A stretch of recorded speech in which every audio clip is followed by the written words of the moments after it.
I recently scheduled a teleclass with my insurance agent and learned some interesting things about what's new in personal insurance. According to George Frear, who's an agent with First Western Insurance in Rapid City, South Dakota, there are several things that you will want to consider when you're updating your insurance coverage. The first thing is be aware of your credit rating. The current industry trend is for insurance companies to verify an applicant's credit score before issuing a policy. In some cases, a good credit score can reduce premiums by as much as 30%.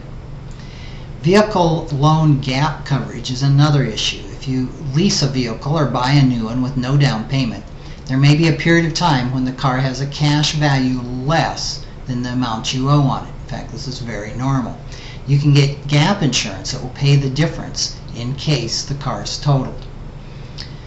The third is insurance for a short-term rental vehicle. Now, most of us that travel know that buying insurance on a rental car is usually unnecessary, as you are generally covered under your auto policy.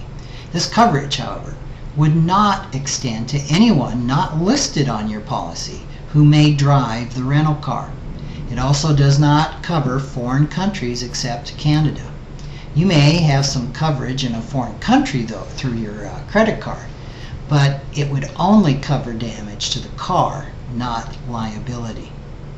Fourth are liability limits. Traditionally, liability limits are split between damage and liability and into varying amounts per person. They're typically maximums of 100, 200, 300,000. Some companies now also offer a single limit option with a maximum of 500,000 per accident for whatever combination of liability and property damage may be needed. The highest limits I have seen are 1 million.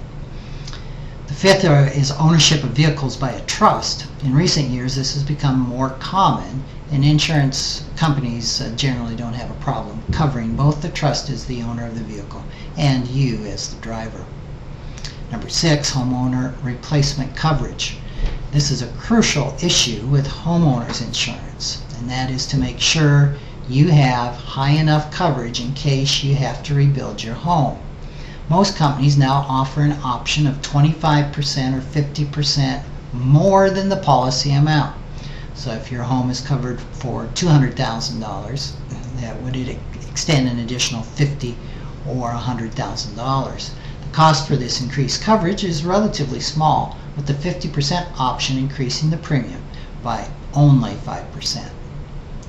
Seventh is contents of a home, and again, the crucial issue here is whether you have coverage for actual cash value or replacement value.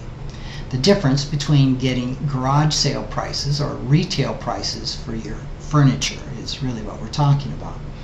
You also should talk to your agent about scheduling separately any valuable items such as jewelry, furs, firearms, collectibles, arts, things of this type. And of course, a photographic inventory of the contents of your home is extremely useful in case you ever need to file a claim for a catastrophic loss.